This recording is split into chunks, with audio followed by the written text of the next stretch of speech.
네,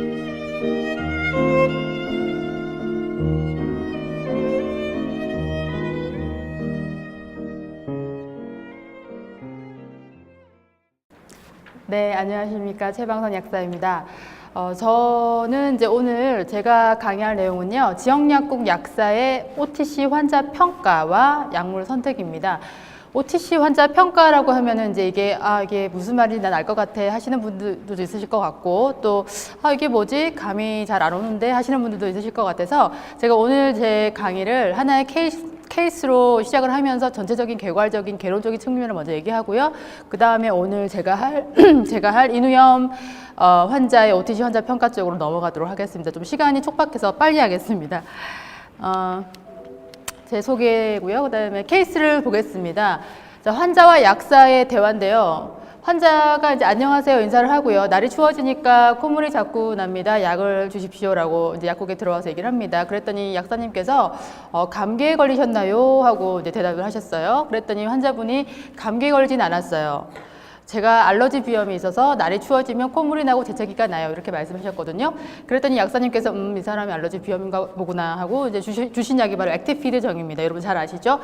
한 알씩 하루 3번 식후에 드시면 됩니다 하고 페이션 카운셀링 들어가시고, 그다음에 이 약 먹으면 당연히 안에 1세대 안티히스타민하고 슈도에페드린 같이 들어있잖아요. 당연히 목이 많이 마르겠죠. 그래서 보통 우리가 입안이 많이 마르실 수 있으니까 평소보다 물을 많이 드셔라 이런 얘기 해드리고, 그다음에 졸음 올 수 있잖아요. 예, 그래서 이제 뭐 기계 조작이나 운전하실 때 조심하셔라 등등등 이렇게 쭉쭉쭉쭉 패션 카운셀링 갑니다.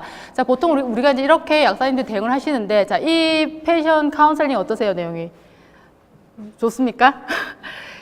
이 정도면은 뭐 평균 이상으로 잘 하시고 계신 거죠, 이 약사님이. 그죠? 근데 이 내용은 제가 창작을 한 내용은 아니에요. 이게 수년 전에 복약지도 시나리오 공모전 같은 게 있었어요. 거기 어떤 약사님이 응모하셔가지고 당당히 대상 받으셨어요. 그래가지고 근데 그 내용을 제가 그대로 들고 온 거예요. 물론 그 프로덕트 제품 이름을 좀 바꾸고 앞에만 떼서 왔어요. 뒤에 내용이 조금 더 있거든요. 여튼 그 내용을 제가 들고 온 건데, 이렇게 훌륭한 내용이고 이 정도만 해도 평균 이상의 페이션 카운셀링이지만 제가 오늘은 좀 주제 넘지만 약간의 딴지를 걸려고 하거든요. 왜냐하면 이 내용 안에는 환자 평가 부분이 빠져 있는 거 아닌가? 예, 저는 그런 생각을 하고 있는 거거든요. 제가 본격적으로 OTC 환자 페이션 어세스먼트에 대해서 얘기하기 전에요, 의학 분압 얘기 먼저 하겠습니다. 의학 분압은 우리 약사 사회를 완전히 뒤바꿔버렸어요. 레볼루션이었죠. 우리 의학 분압 전과 후를 놓고 보면은 엄청난 변화가 있었어요. 이거를 페이션 어프로치, 그러니까 환자를 접근하는 방식으로부터 이제 어떤 그 차이점이 있었는지를 한번 보면요. 의학 분압 전에는 우리 약사는요, 병원을 거치지 않는 환자만을 만났습니다. 그렇죠? 그래서 우리는 바로 환자의 증상을 듣고 우리가 처방도 하고 조제도 다 했어요. 그렇죠? 근데 지금은 어떻죠? 의학 분업이 됐어요. 지금은 어때요? 지금은 약국에 내방하는 우리 환자분들 카테고리 두 가지로 크게 나눌 수 있습니다. 첫 번째는 어떤 사람? 이미 병원을 거쳤어요. 이 사람은 이미 의사로부터 어떤 프로페셔널 저지먼트 받고 진단받고 어떤 인포메이션 받고 온 사람이에요. 물론 그 사람들 손에는 뭐가 있죠? 처방전이 들려져 있습니다. 그죠? 그리고 또 다른 카테고리는 어떤 사람들? 예전처럼 병원을 거치지 않고 바로 약국으로 온 사람들. 이 사람들이 바로 OTC 환자입니다. 오늘 제가 주로 얘기할 OTC 환자죠. 그러면 이렇게 다른 어떤 카테고리의 사람들을 우리가 똑같은 방식으로 접근할 수 있나? 당연히 접근할 수가 없어요. 어프로칭이 달라져야 되죠. 어떻게 달라져야 될까요? 처방전을 들고 온 사람들은, 자, 사실 이렇습니다. 환자가 이미 의사로부터 먼 얘기를 듣고 왔어요. 그럼 우리 책으로 치면 이미 전반부를 의사가 글을 다 썼어요. 그리고 그거를 환자가 다 읽고 온 거나 다름없어요. 이미 어떤 인포메이션이 있어요. 그러면 우리 약사는 어떻게 해야 되나?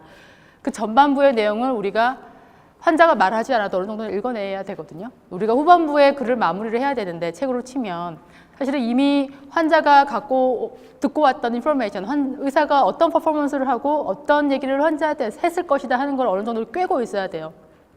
깨고 있어야 하는 거는 환자의 처방전을 통해서 우리가 파악할 수도 있는 것도 있을 것이고, 환자한테 직접 물어서 파악할 수 있는 것도 있을 것이고. 그래서 어느 정도 우리가 의사의 퍼포먼스나 어떤 그런 가이드라인, 트리트먼트 프로토콜을 약사들 좀 깨고 있어야 된다. 그래서 우리가 공부하는 게 약물 치료학이라든지 임상약학이시죠. 오전에 여러분들 다 공부하셨잖아요. 고혈압에 대해서. 그런 공부를 하는 이유가 다 이런 카테고리에 있는 환자들의 페이션 어프로칭을 위해서 하는 거죠.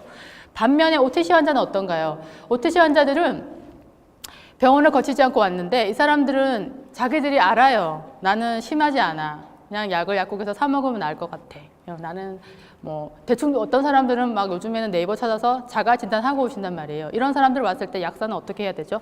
환자가 그냥 말하는 대로 약을 집어드리면 되나요? 그게 아니라는 거죠. 예.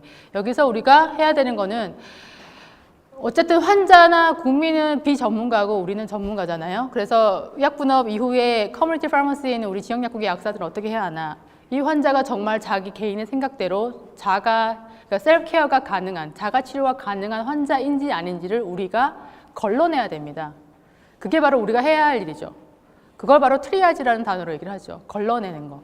트리아지라는 개념은 불어에서 온 거예요. 분류하다. 그렇지만 이렇게 보건의료 분야에서는 모든 영역에서 다 행해지고 있는 하나의 프로페셔널 그런 퍼포먼스거든요.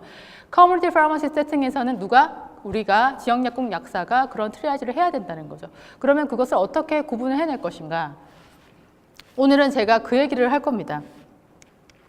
그래서 OTC 환자 평가, Patient Assessment란 무엇인가, 그리고 트리아지는 무엇인가. 자, 먼저 환자가 약국에 왔을 때 환자의 current symptom 또는 chief complaint를 파악을 한 다음에 뭘 한다고요? 여기 적혀 있죠. 제가 분홍색으로 예쁘게 표시해 놨죠. 트리아지를 한다. 그 트리아지의 의미는 환자가 self-care candidate인지 아닌지를 우리가 판단하는 겁니다. 그 판단은 우리가 체계적이고 전문적이고 근거 중심의 질문을 던져서 하나하나 걸러내는 거예요. 혹여라도 이 사람이 갖고 있는 심텀 중에 당장 병원에 가야 되는 어떤 배제 질환의 어떤 심텀이 있는지 이런 것들을 걸러내는 작업을 말하는 겁니다. 자, 이런 트리아지가 끝났어요. 오케이, 이 사람은 자신이 판단한 대로 내가 봐도 셀프 케어 캔디데이트야 라고 판단이 됐을 때 그러면 우리가 앞선 케이스처럼 약을 하나 권해드리면 될까요? 아니요, 여기서 끝난 게 아니고요.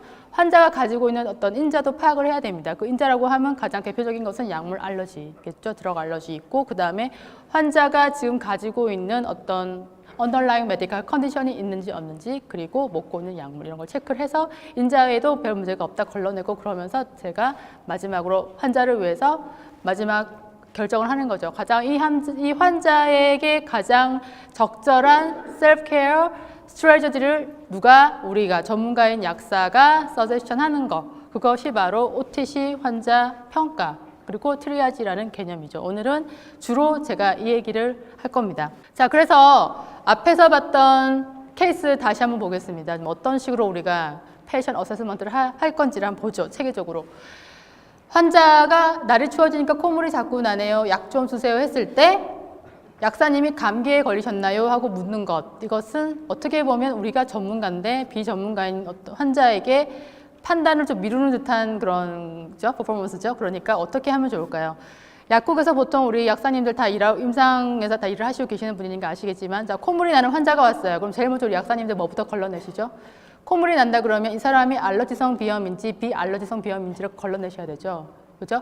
비알러지성 비염은 결국 뭐죠? 감기죠. 감기. 그래서 감기인지 알러지성 비염인지 걸러내요. 그럼 무슨 질문을 하면 걸러지실까요? 비알러지성 비염이 아니라는 걸 걸러내려면 어떤 질문을 해야 되죠? 자, 감기는 바이럴 인펙션입니다. 상기도에서 바이럴 인펙션의 특징은 바로 심텀이 여러 부위에서 동시다발적으로 동반되는 심텀이 엄청 많죠. 그래서 그런 다른 심텀이 동반되는지 안 되는지만 우리가 체크하면 이게 비알러지성인지 아닌지를 걸러낼 수가 있죠. 그래서 어떤 질문 할까요? 혹시 다른 심텀은 없냐? 몸살, 다른 감기 증상들 있죠? 인후통이나 이런 심텀은 없냐라고 물어보는 거죠. 이 질문은 결국 뭐예요? 이게 알러지성인지 비알러지성인지를 우리가 트리아지를 하는 질문입니다. 이 질문을 했을 때 환자가 아니요? 라고 했죠. 오케이. 그러면 이 환자는 비알러지성 비염은 아니구나 하고 다 걸러지는 거예요. 자, 그러고 나서 환자가 보세요. 요즘 사람들은 거의 다 이래요. 예, 제가 알러지 비염이라고 자기가 자가 진단하고 옵니다. 그리고 자기는 날이 추워지면 이렇게 콧물하고 재채기가 난다. 원래 그렇다. 그러면서 빨리 알러지 비염약 달라는 식으로 얘기를 하는 거죠. 이랬을 때 환자의 자가 진단을 약사님들이 그냥 그대로 억셉트 하시고 약을 드려도 되긴 되죠. 그렇죠? 그렇지만 한 번 더 확인 사살용 질문 하나 던져주시는 것도 좋아요. 저는 확인 사살용 질문을 간혹 던지거든요. 자, 알러지성 비염이라고 자기가 말했고 제가 앞에서 걸렀을 때도 그래, 비알러지성 비염은 아니었어. 확률적으로 알러지성 비염이 맞는 것 같은데 확인 사살용 질문 하나 던져볼까요? 뭘 던져볼까요? 자, 알러지성 비염의 특징 중에 하나가 뭐냐? 콧물이 줄줄줄 흐르는 심텀이 언제 제일 심해요? 아침에 막 일어났을 때 제일 심하죠. 그래서 혹시 콧물 흐르는 씀씀이 아침에 제일 심한지 이런 질문 하나 던져주시면 예스라고 하면 이 사람은 알러지성 비염인 거죠. 물론 코막힘 증상은 저녁에 더 심하죠. 어쨌든 이 사람은 지금 코막힘을 호소하진 않으니까 그런 식으로 우리가 확인 사살용 질문을 한번 던져볼 수 있습니다. 그리고 오케이 그러면 이 사람은 알러지성 비염에 가까운 것 같아. 자, 알러지성 비염인 것 같으면 또 뭐를 트리아지 해야 되죠? 이게 계절성인지 단연성인지를 또 구분해 내셔야 돼요. 그렇죠? 왜냐하면 단연성인 경우는 사실 경우에 따라서 우리가 병원에 병원으로 보내야 되는 경우도 있을 수 있고 약간 치료 프로토콜이 달라질 수 있기 때문에 그렇습니다. 그래서 물론 이 사람의 대답에 추우면 그렇다라고 했지만 다시 한번 우리가 이제 체크를 하는 거죠. 혹시 이 계절에만 그런 거냐 아니면 혹시 1년 내내 이런 심텀이 유지되는 거냐 그래서 이런 약을 많이 주구장창 먹고 있는 건 아닌지 이런 걸 한번 체크해 주시는 게 좋습니다. 그래서 이런 질문을 해서 하나 걸러내시는 거예요. 이게 바로 OTC 환자 평가입니다. 물론 이 케이스에서는 해당이 안 돼요. 이 사람이 코막힘 증상을 호소하진 않았는데 만약에 자 코막힘 증상을 또 호소해요. 알러지 비염 증상 중에도 코막힘 증상이 있죠. 그러면 코막힘 증상이 있을 때는 또 뭐랑 뭐를 구분해야 되나요? 사이너사이티스, 부비동염인지 아니면 이게 알러지 비염에 의한 코막힘인지를 여러분이 또 트리아지를 하셔야 되잖아요. 그럴 땐 또 어떤 식으로 질문을 던져야 되나. 부비동염의 특징은 여러분 잘 아시죠? 페이셜 페인입니다. 얼굴에 통증이 있습니다. 그래서 얼굴에 통증이 있나요? 이렇게 물으시면 될까요? 그렇게 물으시면 안 됩니다. 그죠? 그런 식으로 그냥 주구장창 아픈 게 아니에요. 어떻게 아프냐? 자, 부비동이 어디에 있어요? 요런데 있죠. 요런데. 그리고 요런데 이마 이런데. 이런데 이렇게 꽉 차 있죠? 이렇게 꽉 차 있으면 언제 아플까요? 고개 숙여서 세수 같은 거 할 때 눌려요. 아파요. 어떻게 아파요? 이빨 아픈 것처럼 아파요.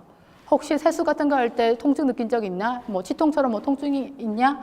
예, 있어요. 그러면 이 사람은 그냥 알러지 비염 때문에 그 코막힘이 있는 게 아니고 부비동염일 확률이 훨씬 높죠. 그리고 부비동염이라고 하고 한 번도 진단받은 적 없다 그러면 다시 병원에 한번 리퍼 해주는 게 좋죠. 그런 사람들은.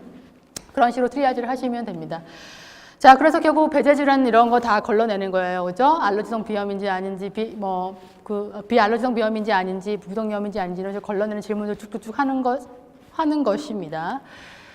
자, 이러고 나서 이제 결정하고 나서 이제 제가 오케이, 이 사람은 알러지성 비염이 맞네, 계절성이네, 오케이, 제가 약 하나 레코멘데이션 해야 되겠다 하고 하나 주는데 그냥 주지 말라 그랬죠. 제가 뭐 체크하시라고요?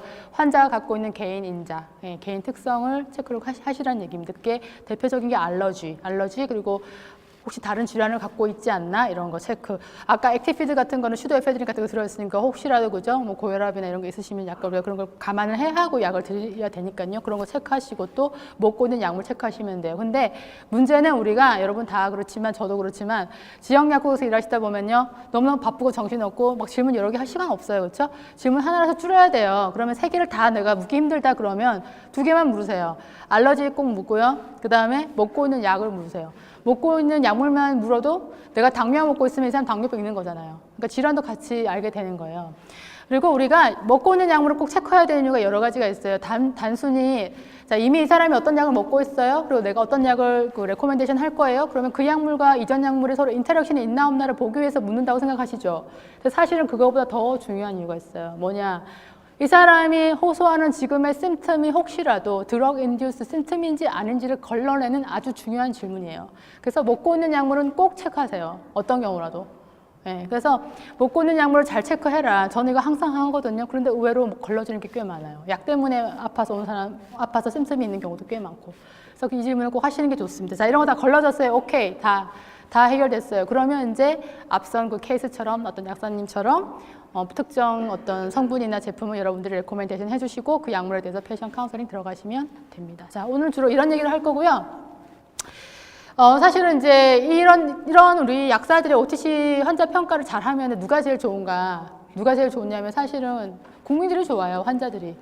예, 자기들한테 제일 안전하고 효과적이고 부작용 없는 약물을 먹을 수 있고 그것을 전문적인 어떤 그 지역 약국 약사의 프로페셔널 저지먼트가 들어가 있는 전문적인 퍼포먼스잖아요. 이게 어떤 이런 프로세스를 통해서 약을 먹을 수 있는 거는 국민들이 누릴 수 있는 권리이자 그리고 축복인 거예요. 이거는 환자한테 제일 좋은 거고요. 그러면 우리 약사들한테는 좋은 게 없나? 물론 있죠. 제가 이런 공부에 관심을 가진 거는요. 우리나라 학교에서 안 가르치거든요. 근데 어떻게 제가 이걸 알고 공부를 했을까요? 편의점에 약 나갔죠. 몇 년 전에. 그때 여러분들 상처 받으셨어요? 저는 엄청 많이 받았어요. 우리 내부에서 상처가 있었지만, 자, 국민들이 어느 순간 약사를 편의점에 있는 알바처럼 취급을 하기 시작하고, 마치 편의점에 약을 파는 거랑 약국에서 약을 파는 거랑 뭐가 다르지? 사 먹는 거 똑같지 않나? 편하게 나는 편의점에서 약 사 먹을래. 이렇게 말하는 국민들, 그런 인식들, 상처를 많이 받았어요. 그러면서 어떻게 하면 이런 인식을 바꿀 수 있을까? 좀 근본적인 문제도 제가 고민을 많이 했고, 물론 보객주도도 열심히 했지만 그거 말고 또 좀 다른 퍼포먼스는 없을까? 약사의 전문적 판단이 들어가는 어떤 그런 그 영역이 없을까? 이런 고민을 하던 끝에 이거를 제가 관심을 갖게 됐고요. 예, 아까 제 소개도 나왔지만 그래서 제가 이 얘기를 할 때 여기에 그 공감해 주신 약사님들이 아주 소수세요. 그래서 아까 그 세물계 약사 얘기가 나왔는데 저희 아주 작은 단체거든요. 약사가 몇 명 없어요, 안에. 그 약사님들하고 같이 3년 전부터 그래서 저희가 OTC 스터디를 하고 있는데 그 OTC 스터디는 바로 이런 페이지 어세스먼트를 공부하는 스터디입니다. 그래서 제품 중심이 아니라 환자를 평가해서요, 네, 트리아지를 하고 걸러내는 이런 것을 공부를 하는 스터디를 3년째 하고 있고 한 200명 정도 모여서 하고 있는데 제가 볼 때는 너무 작아요, 아직까지. 이게 더 많은 분들이 이런 공부에 관심을 좀 가져주셨으면 좋겠다. 그런데 오늘 제가 하는 말을 듣고 많은 약사님들이 이거 별거 아닌데? 나 다 알고 있는 건데? 특별한 거 없는데? 라고 생각하실 수도 있어요. 그것도 맞는 말씀이실 거예요. 그런데 지금 같은 시점에서 우리한테 제일 중요한 어떤 거는요, 공부를 많이 해서 지식을 쌓는 것보다도요, 액션인 것 같아요. 직접 하는 행동. 왜냐하면 국민들이 모르거든요. 약사들이 이런 거 걸러주고 있어. 너희를 위해 이렇게 보호해주고 있는 거야. 이런 거 물어보고 다 걸러주고 하고 있어. 이거를 잘 몰라요. 네, 정말로. 그래서 이 인식을 퍼뜨리려면 우리가 좀 더 많이 현장에서, 약사님들 다 직장에서 지금 필드에서 일하시는 분들이잖아요.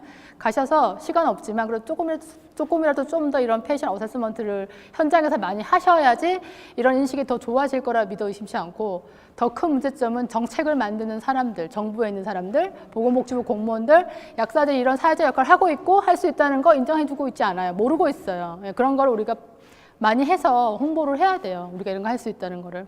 여튼 이제 말이 좀 길어졌는데, 그런 면에서 이런 OTC 환자평가는 아주 가치가 있는 공부라고 저는 생각을 합니다. 그리고 더 많은 약사님들이 동참하셔서 현장에서 많이 하셨으면 좋겠습니다. 자, 지금까지는 개론이었고요. 자, 오늘의 진짜 주제입니다. OTC 환자평가 강론인데요. 그중에 인후염을 제가 오늘 주제로 잡았어요. 계절도 계절이니만큼 요즘에 인후염 환자가 되게 많잖아요. 자, 약국에서 파린지아이티스 인후염 환자가 왔습니다. 아, 목 아파 약사님 약 좀 주세요. 들어왔어요. 그럼 약사님들 제일 먼저 머릿속에서 뭐를 분류해야 될까, 뭘 트리아지 해야 될까 딱 떠오르시는 거 뭐가 있죠? 제일 먼저 이게 바이러스성인지 박테리얼 파린지아이티스인지를 여러분들이 트리아지를 하셔야 되죠. 자, 그걸 구분하려면 질문 던져야 되죠. 질문을 던지려면 어떻게 해야 돼요? 뭐가 박테리얼 파린지아이티스인지 뭐가 바이럴 파린지아이티스인지 특징을 알아야 되죠. 그래서 구체적으로 트리아지로 들어가기 전에 각각 어떤 바이러스성과 세균성의 특징을 먼저 얘기를 하고 그 다음으로 넘어가도록 하겠습니다.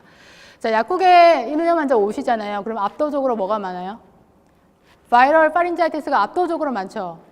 네, 비율로 따지면 90대 10, 9대 1입니다. 9가 바이러스고요. 1이 박테리얼 파린지아이티스예요. 압도적으로 바이러스성이 많아요. 그런데 우리가 그 필드에서 일을 할 때 제일 아주 중요한 팩트 중에 하나는요, 이 그 역학적 빈도가 환자의 나이에 따라서 아주 많이 차이가 납니다. 특히 여기 나와 있듯이 학령기 어린이, 5세에서 15세 정도 나이대 아이들은 성인보다 훨씬 많은 빈도로 박테리얼 파린지아이티스에 걸립니다. 적게는 15%, 많게는 30에서 40%. 그러니까 성인보다 거의 3배 이상 더 많은 빈도로 이 박테리아 파린지아이티스에 노출돼요. 이게 무슨 말이냐? 환자가 들어왔어요. 인후염을 호소해요. 근데 만약에 이 사람이 9살짜리 아이예요. 그러면 여러분들은 순간 이 사람은 박테리아 파린지아이티스 확률이 높겠다. 이런 마음을 가지고 더 심도 있게 어프로칭 하시고요. 여의치 않으면 어떻게 하셔야 돼요? 병원으로 리퍼를 하셔야 돼요. 예. 그러나 어른인 경우는 좀 얘기가 다르죠. 그리고 산출물의 유무에 따라서 바이러스성인지 박테리얼성인지를 우리가 좀 이렇게 나눠서 볼 수가 있어요. 제가 아까 세물계 약사회에서 페이션 어세스먼트 스터디 한다 그랬잖아요. 스터디를 하면 이 산출물 얘기가 나오면 약사님들이 이거 가래 말하는 거 아니에요? 이렇게 물어보세요. 근데 여기서 말하는 산출물은 가래가 아닙니다. 더 설명을 용이하게 하기 위해서 그림 가져왔어요. 이거 아주 전형적인 사진입니다. 자, 오른쪽에 바이럴 파린지아이티스 먼저 보실게요. 특징이 어떻습니까? 붉게 충혈만 되어 있어요. 뭐 많이 편도가 많이 부어지도 않고요. 그렇죠? 특징은 그냥 붉게 충혈이 되어 있는 정도예요. 반대로 옆에 있는 박테리얼 파린자이티스 보실래요? 어떻습니까? 우선은 편도가 엄청 많이 부어 있죠? 그리고 뭐가 보이세요? 하얀색 농이 보이죠? 농. 이게 바로 삼출물입니다. 그러면 이 박테리얼 파린자이티스는 왜 이런 농이 생길까? 그거를 이해를 하시려면은 이 박테리얼 파린자이티스를 일으키는 패토젠을 아셔야 돼요. 원인 균. 그 패토젠이 뭐냐면 스트랩토코커스 파이오지니즈라는 균입니다. 스트랩토코커스는 연쇄상 구균이죠. 요즘 학생들은 사슬 알균이라고 배워요. 그리고 파이오지니즈는 파이오 할 때 PYO, 파이오는 퍼스입니다. 영어로. 퍼스가 뭐예요? 농이죠. 농. 지니스는 GENES는 프로듀스라는, 그러니까 생산하다라는 뜻이에요. 그러니까 농을 만들어내는 사슬 알균이라는 패토젠이 이런 염증을 일으키고 있어요. 스트랩토코커스 파이오지니즈의 특징은요, 화농성 염증입니다. 그래서 이 균이 일으키는 모든 염증은 화농성 염증이라고 생각하시면 돼요. 가장 대표적으로 이 스트랩토코커스 파이오지니즈가 인후염도 일으키지만 뭐도 일으키냐면 피부로 가면은 농가진을 일으키거든요. 농가진은 여러분 아시죠? 이름에도 농이 있잖아요. 네, 농이 맺혀 있어요. 네, 그 스킨 그 인플러메이션 생긴 곳에. 그러니까 그렇게 생각하시면 돼요. 그래서 이 패토젠의 특징 때문에 이렇게 삼출물에 이렇게 농이 많이 생긴다 이렇게 이해를 하시면 되고요. 그래서 이게 박테리얼 파린자이티스의 특징이다. 그리고 기침의 유무도 중요한 하나의 우리가 판별을 하는데 중요한 요소인데요. 자, 앞서 제가 잠깐 얘기했습니다. 상기도에서 바이럴 인펙션의 특징은 여러 부위에서의 증상이 동반됩니다. 그래서 그 심틈이 국한되어 있지 않고 여러 부위에서 같이 나타나요. 그래서 기침을 하면서 목이 아프다 이러면 대부분 바이럴 파린자이티스. 약국에 많은 인후염 환자들이 기침하면서 목 아프다는 사람 되게 많죠. 예, 그런 사람들 다 바이럴 파린자이티스 확률이 아주 높아요. 반면에 상기도에서 나타나는 박테리얼 인펙션의 특징은 뭐냐면 그거는 세균이 감염된 부위 있죠. 그 부위에 국한돼서 증상이 나타납니다. 그게 바이러스와 박테리얼 인펙션의 가장 큰 차이예요. 상기도에서. 그래서 로컬라이즈드 심틈이죠. 한마디로 얘기하면. 그러니까 박테리얼 파린자이티스인 경우는요, 기침이 거의 없어요. 기침은 없고 인후염에만 염증이 많아서 땡땡 부어서 뭐 삼키기 힘들고 그다음에 열도 많이 나고 그럴 수가 있는 거거든요. 그래서 기침의 유무로 이게 바이러스 성일까 아니면 박테리얼 성일까를 여러분들이 트리아지를 할 수가 있습니다. 그리고 열 얘기가 나오죠. 둘 다 열은 납니다. 열은 나는데 바이러스성 같은 경우는 대부분 미열이에요. 미열의 기준은 뭐죠? 의학적으로 38도씨. 38도씨 미만의 미열만 나타나죠. 대부분이. 다 그런 건 아니겠지만. 그런데 박테리얼 파린자이티스는 훨씬 고열이 뚜렷합니다. 물론 모든 박테리얼 파린자이티스가 고열이 나타나진 않아요. 고열의 의학적 기준은 39.4도씨입니다. 그러니까 화시로 하면 103도죠. 그래서 고열, 물론 중등도의 열이 나타날 수도 있어요. 박테리얼 파린자이티스가. 근데 고열이 나타나면 바로 병원을 리퍼를 하셔야 돼요. 그리고 박테리얼 파린자이티스의 특징은 발진이 나타날 수 있다는 겁니다. 근데 중요한 거 하나 또 있어요. 여러분 트리아지 하실 때. 인후염 증상이 있는데 발진을 동반했다 그러면 무조건 병원으로 보내셔야 돼요. 이건 약국에서 살 수 있는 게 아니에요. 왜 그러냐면 박테리얼 파린자이티스의 패토젠이 스트랩토코커스 파이오지니즈라고 했잖아요. 근데 이 균이 사실은 염증을 인후 쪽에만 국한해서 염증을 일으키면 사실은 별 문제가 안 돼요. 솔직히 말하면. 항상제 바로 쓰지 않아도 돼요. 며칠 있다 써도 되고 또 이게 뭐 빨리 호전이 되면은 항상제 없이도 다 나올 수 있어요. 그런데 문제는 이 스트랩토코커스 파이오지니즈에 의한 염증이 전신으로 퍼졌을 때가 문제예요. 전신으로 퍼졌을 때 나타날 수 있는 징후가 바로 발진이거든요. 그리고 그런 발진이 동반되는 전신적 염증이 바로 스칼렛 피버, 여러분 들어보셨어요? 성홍열의 패토젠도 스트랩토코커스 파이오지니즈입니다. 그래서 이런 염증이 전신으로 갔을 수도 있는 징후를 나타내는 발진이 있는 경우는 이런 경우는 반드시 바로 항생제를 써야 되는 케이스일 확률이 아주 높아요. 그래서 바로 병원에 보내셔야 된다는 얘기거든요. 그래서 발진을 동반한 인후염은 무조건 병원에 그냥 보내셔야 돼요. 약국에서 케어할 수 있는 게 아닙니다. 그리고 지속시간이 있습니다. 지속시간은 바이럴이든 박테리얼이든 차이가 없어요. 보통 3일에서 7일 정도 지속이 돼요. 그리고 보통 일주일이면 다 나아요. 전체 인후염의 85%가 일주일이면 다 나아요.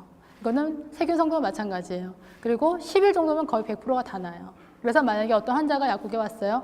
인후염 증상이 있어요. 그러면 언제부터 인후염이 시작됐냐 항상 우리가 묻잖아요. 그러면 이 사람이 한 2주 됐어요. 14일 정도 됐어요. 이렇게 말하죠. 그러면 약사님은 좀 이상하다고 생각하셔야 돼요. 14일이면은 인후염이 다 낫고도 남을 시간인데, 그러니까 이건 상식적인 그런 일이 아니죠. 그런 경우는 여러분이 병원에 보낼 생각 하셔야 돼요. 2주가 넘은 인후염은 병원에 보내셔야 됩니다. 그거는 일반적인 케이스가 아니고 뭔가 다른 게 있다는 소리거든요.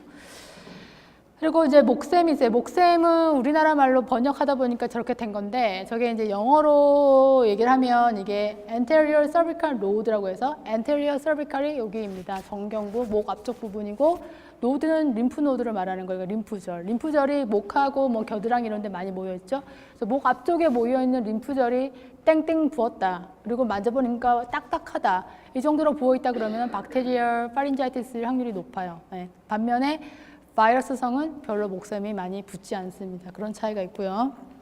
자, 이런 특성을 아니까 대충 어떤 질문을 던져서 내가 환자를 트리아지를 해서 병원에 보낼 건지 말 건지를 결정하고 내가 어떤 셀프 케어를 해줄 수 있겠다라는 어떤 그런 계획이 서실 거예요.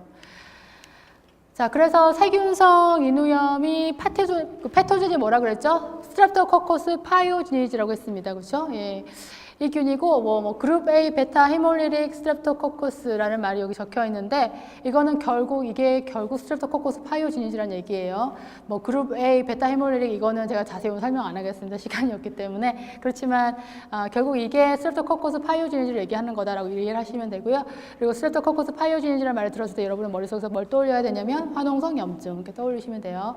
자, 우리가 커뮤니티 파머시에서 환자를 병원에 보낼 건지 말 건지 인후염 환자를 만났을 때 그걸 결정하는데 아주 유용한 툴이 있습니다. 그게 바로 여기 센토 스코어라는 겁니다. 센토 스코어는 뭐냐면 앞서 제가 이미 말했던 인후염의 5가지 특징 있죠? 그거를 나열해서 거기에 해당되면은 이름에 스코어가 이제 스코어링을 하는 거예요. 점수를 매겨요. 해당이 되면 1점씩 올라가요. 그래서 그게 2점 이상이면 여러분들이 병원에 보낼 것을 결정을 하시면 돼요. 그런 식으로 여러분들 기준을 삼아서 활용하시면 되는 거거든요.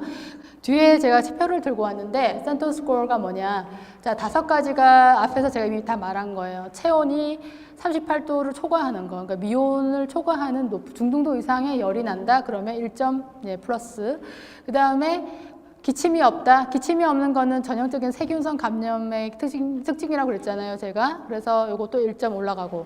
그 다음에 목샘. 안테리어 설비칼 노드가 이제 목샘이라고 그랬죠? 목샘이 딱딱하게 부어 있다. 그러면 또 1점 카운트.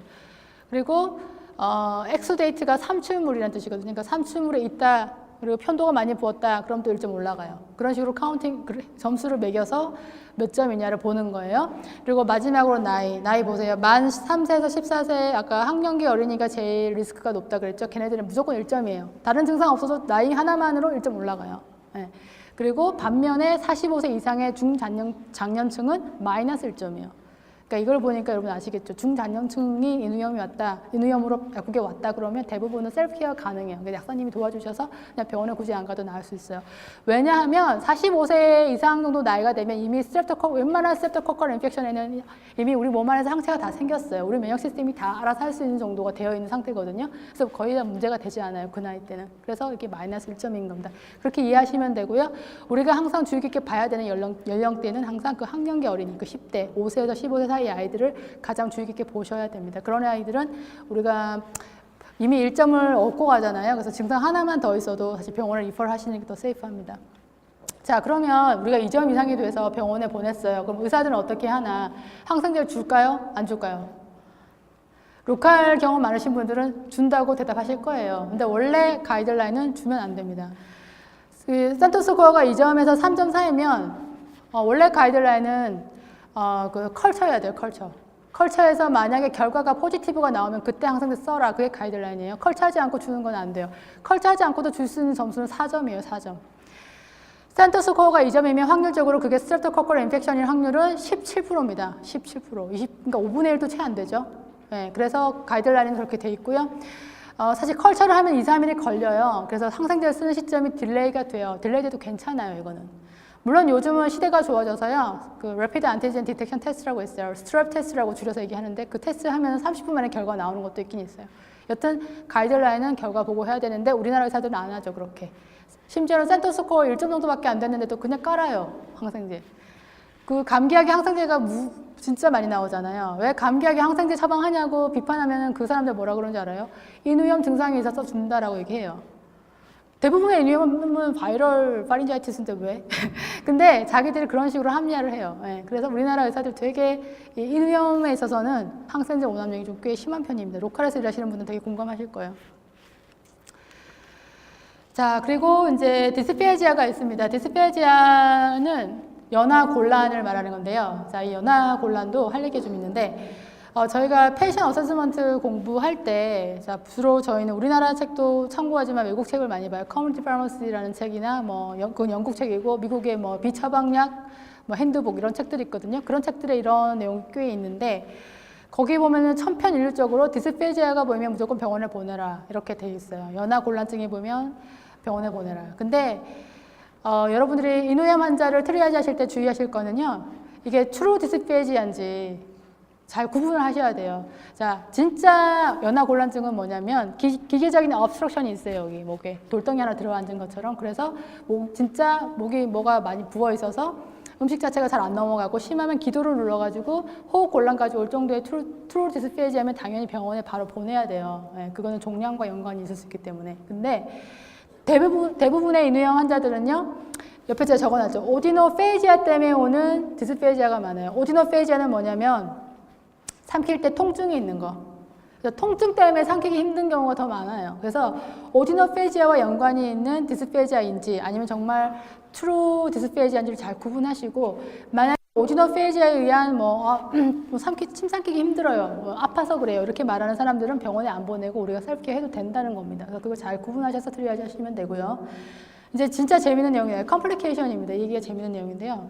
자, 앞에서 제가 좀 우리나라 의사들 디스했어요. 항생제 오남용 한다고. 네. 근데 그렇게 디스하면 그 의사들이 또 제일 자기 합리화할 때 많이 쓰는 말이 있어요. 이 컴플리케이션 예방하기 위해서 항생제 써야 된다 이거죠. 그래서 항생제를 자기들이 까는 거다. 자, 컴플리케이션이 뭐냐? 류마틱 피버와 포스트 스트레프토코컬 글로메룰 레프라이티스, 감염 후 사구제 신염이 있는데, 사실 감염 후 사구제 신염 같은 경우는요, 항생제 쓴다고 예방되는 게 아니에요. 그러니까 얘는 빼고 얘기할게요.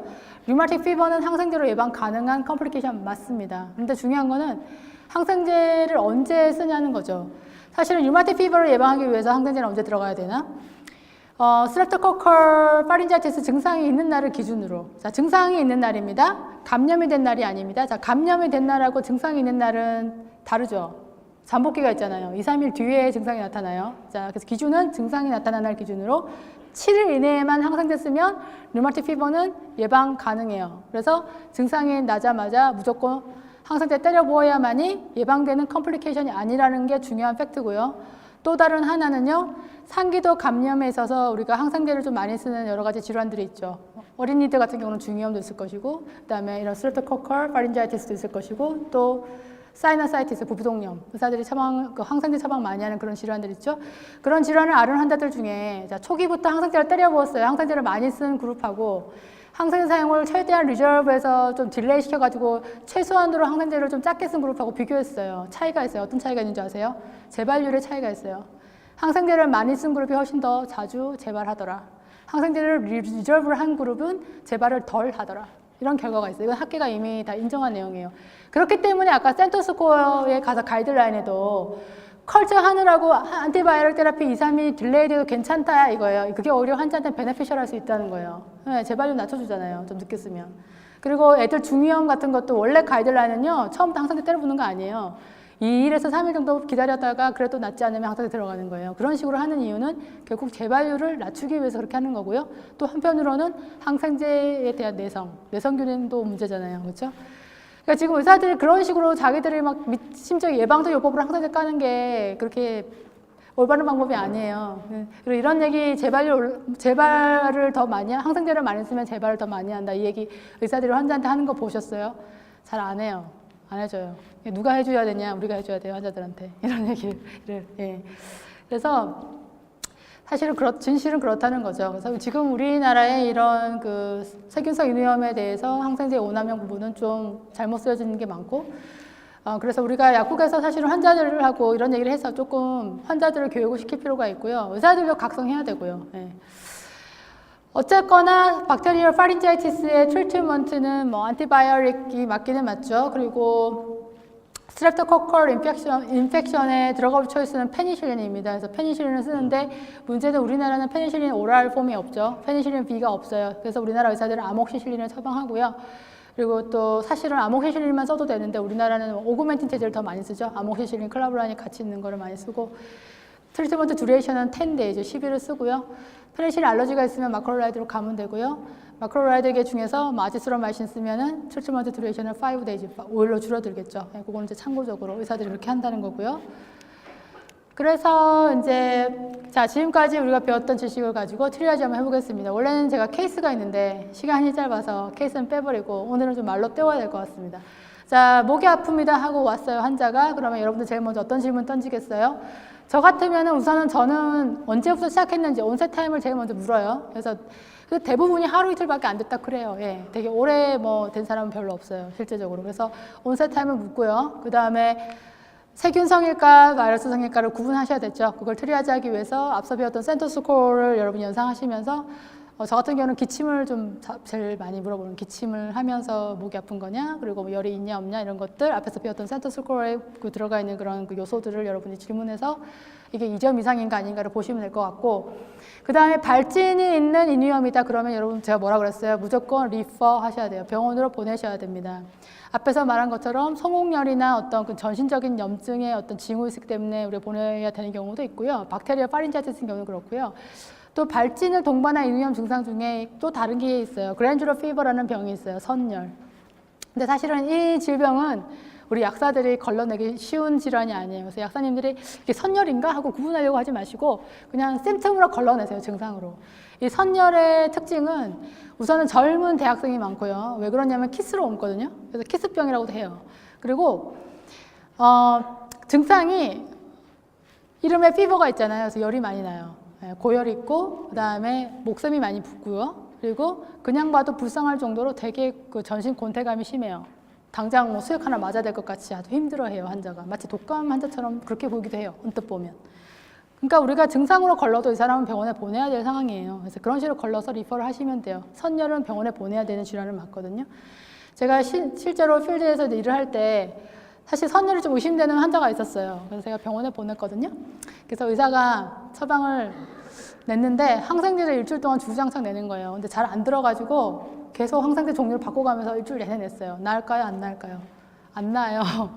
선열은 그 바이럴 인펙션이거든요. 바이러스 질환이기 때문에 항생제 쓴다고 낫질 않아요. 그러니까 제가 하고자 하는 말은 뭐냐면 의사들도 가끔 이거는 정확하게 진단을 못해서 오진을 하고 잘못된 처방을 내기도 하는 질환이에요. 그래서 우리 약사들이 거르기에는 아주 힘든 거죠. 그래서 심템으로 그냥 걸러내시면 돼요.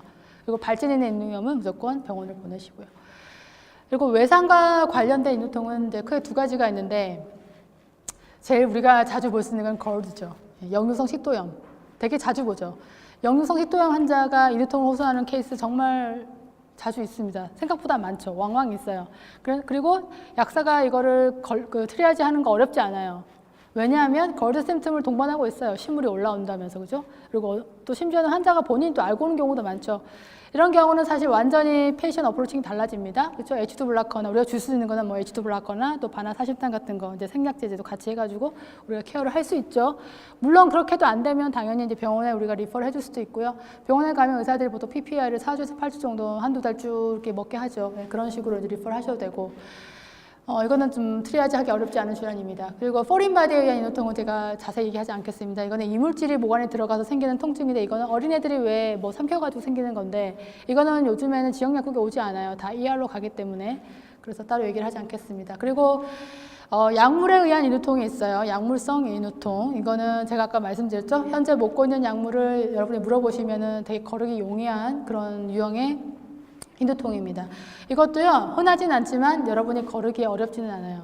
네, 왜 그러냐면 3박자만 맞으면 돼요. 하나는 인후염 증상이 있어요. 그리고 두 번째는 먹고 있는 약물 중에 이런 그래놀로사이토시스, 그러니까 무가리구증을 일으킬 만한 약물을 먹고 있는데 그 약물을 시작한 지 몇 개월 되지 않았다. 네, 그러면 의심을 해야 돼요.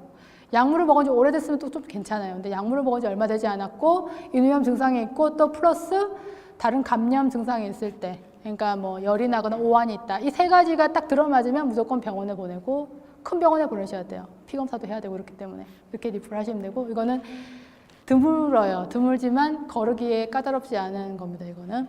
그리고 무가리급증을 일으키는 약물은 이제 뭐 우리가 학교 다닐 때 제일 많이 배웠던 클로자핀, 안티사이코틱 중에 하나인 클로자핀 같은 것도 있고, 약국에서 우리가 자주 보는 약물 중에 무가리급증을 잘 일으키는 약물은 안티로이드나 메티마졸 같은 띠오나마이드 계열의 항갑상성 약물이에요.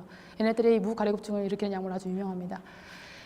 그리고 이제 연화곤란이 나오죠. 앞서 제가 디스페지아 얘기했죠. 여기서 말하는 디스페지아는 트루 디스페지아를 말합니다. 기계적인 obstruction이 있어서 그 음식물조차 삼키기 힘들고, 그 다음에 실제로는 호흡곤란까지 올 수 있는 그런 심각한 트루 디스페지아가 오면 당연히 병원으로 보내셔야 되고요.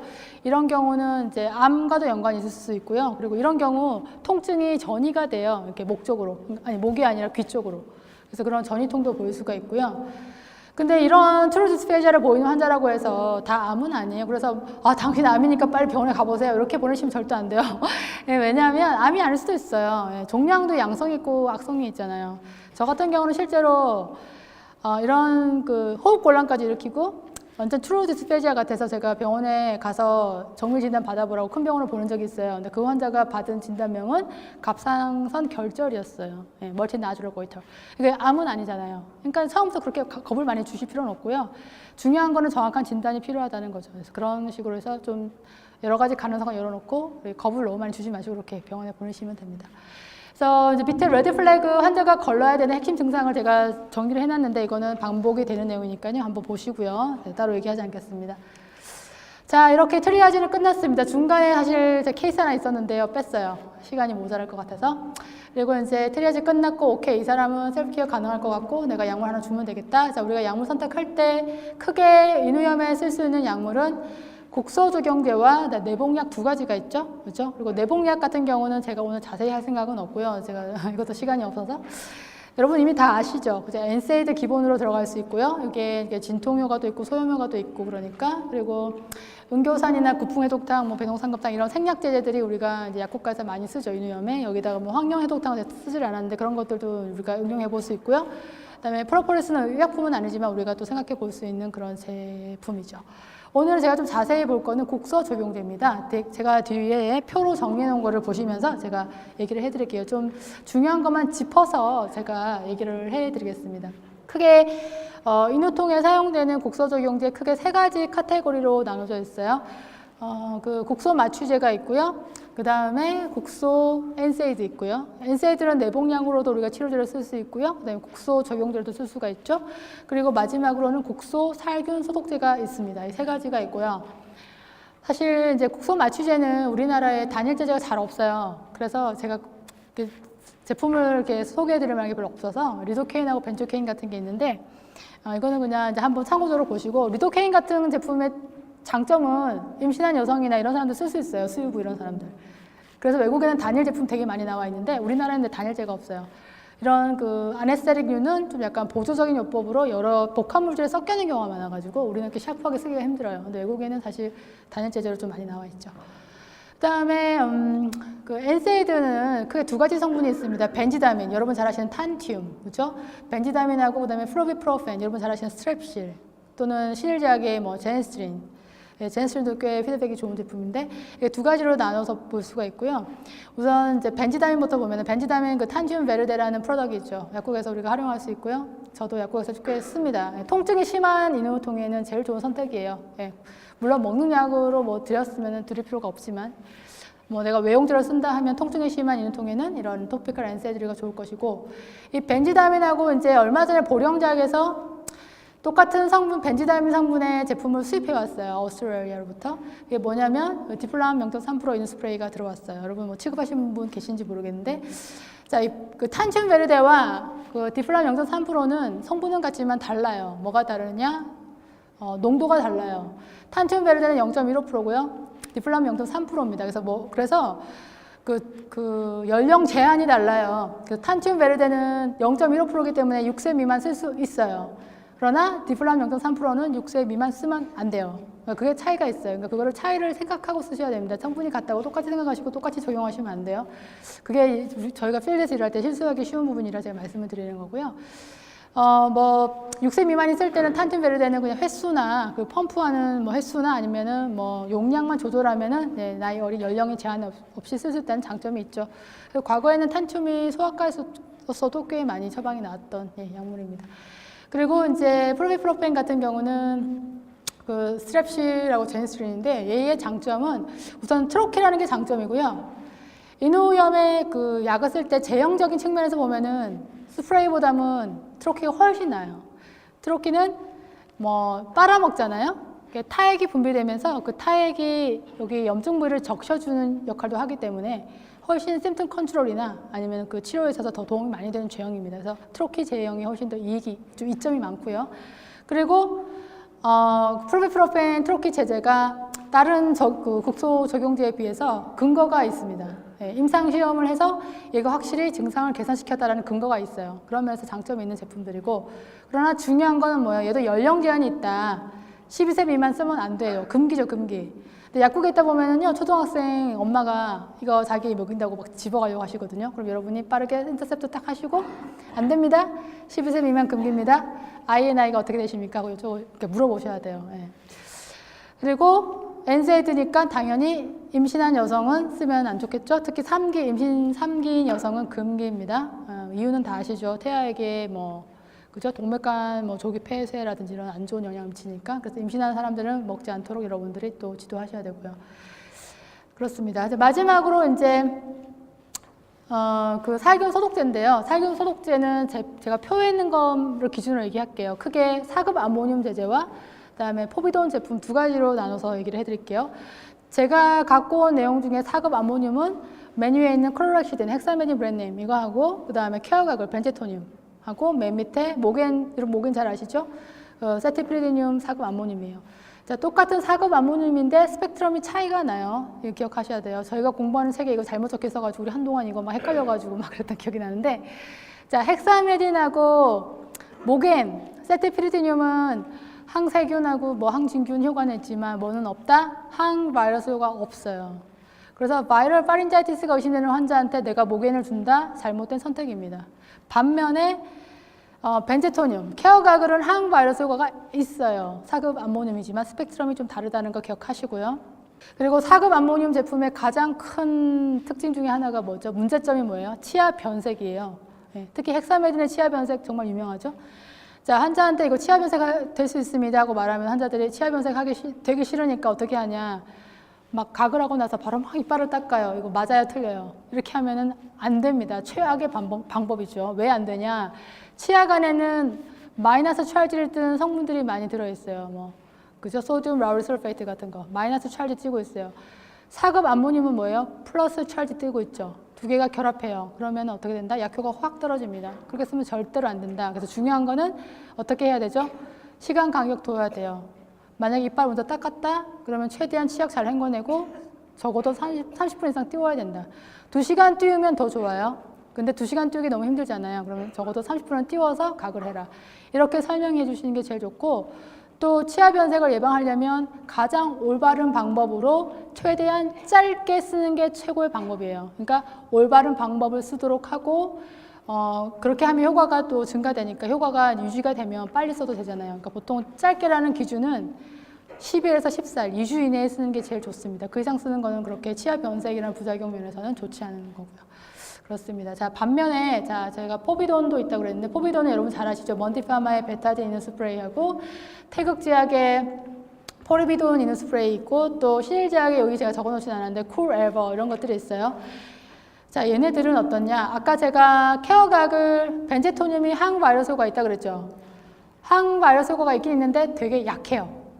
그래서 사실은 포비돈이 훨씬 바이럴 파린자이티스에 잘 들어요. 그러니까 항바이러스 효과만 놓고 보면은 베타딘 있는 스프레이나 포리비돈이 더 좋은 선택이에요. 네. 항세균만 놓고 보면 오히려 클로락시딘 같은 게 더 좋아요. 네, 그런 차이가 있거든요. 여튼 그래서 약국에서 여러분이 트리아지 했어요. 이 사람은 바이럴 파린자이티스가 의심이 돼서 셀프케어 가능한 환자예요. 그럼 여러분들이 근데 환자가 있는 스프레이 달라 그래요. 그럼 뭐를 드리는 게 제일 좋은 선택이냐? 사실은 포비돈 제품을 주시는 게 제일 좋은 선택입니다. 그래서 베타딘 있는 스프레이하고 이제 포리비돈은 바이럴 파린자이티스에 좋은 선택일 수 있고, 또 이거는 요오드를 가지고 있으니까 당연히 갑상선 질환자는 쓰면 안 되겠죠? 임신한 여성 쓰면 안 좋아요. 안 좋겠죠? 임신한 여성에게 안전한 거는 사급 암모늄이 오히려 더 안전해요. 사급 암모늄은 임신한 여성에 대해서 포비돈보다 더 안전한 제품이고, 특히 헥사메딘 같은 경우는 프레그넌시 카테고리가 있습니다. B입니다. B. A, B 할 때 B. 그러니까 안전하죠. 다만 헥사메딘은 인후염 목적으로 가글로 쓸 때는 B지만 치주염 같이 잇몸 질환을 쓸 때는 C로 바뀌어요. 카테고리가. 그거는 참고로 하시면 좋고요. 일선에서 이제 환자랑 카운셀링 하실 때. 예, 그렇고요. 자, 여기까지 내용을 정리했고, 마지막에 제 그림을 가져왔는데, 이거는 사실은 학술적인 내용이 아니고요. 그 제품 용기 디자인을 보시라고 제가 들고 온 거고요. 사실은 약국에서는 우리가 학술적인 내용보다는 간혹 이런 실용적인 것들이 더 중요할 때가 있어요. 약 제품의 어떤 용기 디자인에 따라서 어떤 특징이 있는지 이런 거. 그러니까 뭐 베타딘 이노 스프레이와 포리비돈 이노 스프레이 차이가 어때요? 앞에 그 대롱이, 그죠? 포리비돈 이노 스프레이는 앞에 대롱이 있어요. 기다란 대롱이 있고, 그다음에 베타딘 이노 스프레이는 없죠. 대신에 베타딘 이노 스프레이는 회사가 설명하기를 이게 그 직선 분사를 하기 때문에 앞에 튜브가 없어도 인으로 잘 가게끔 디자인이 되어 있다고 말은 해요. 근데 문제는 뭐냐면 사람들이 조준을 잘 못해요. 그래서 직선 분사가 돼도요, 이렇게 뿌리면 혓바닥으로 다 가요, 대부분. 네, 그런 경우가 되게 많고, 그래서 환자들이 막 컴플레인해요. 이게 인으로 안 가고 삼키면 기분이 너무 안 좋다, 막 그런 식으로 얘기를 하거든요. 반면에 앞에 튜브가 있는 제품들은 훨씬 환자가 이렇게 조준하기가 좋아서 쓰기가 편하고, 환자가 쓰면서도 아, 분사력이 더 좋은 것 같다라고 느껴요. 그래서 사실은 환자들이 쓰기에는 이런 앞에 튜브가 있는 제품들이 훨씬 쓰기는 편하다, 사실. 그런데 뭐 튜브가 없는 제품의 장점을 말하자면 뭐 더 위생적일 수는 있겠죠. 위생적인 면에서는 더 나을 수는 있는데, 여튼 그렇고, 만약에 베타딘 스프레이 쓰는 사람들한테 여러분들이 이제 팁을 주시려면 직각으로 뿌리지 말고 약간 이렇게 기울여서, 튜브를 기울여서 약간 입구가 위로 향하게 해서 뿌리면 얘가 더 인으로 잘 간다, 이렇게 여러분 팁을 주시면 되고.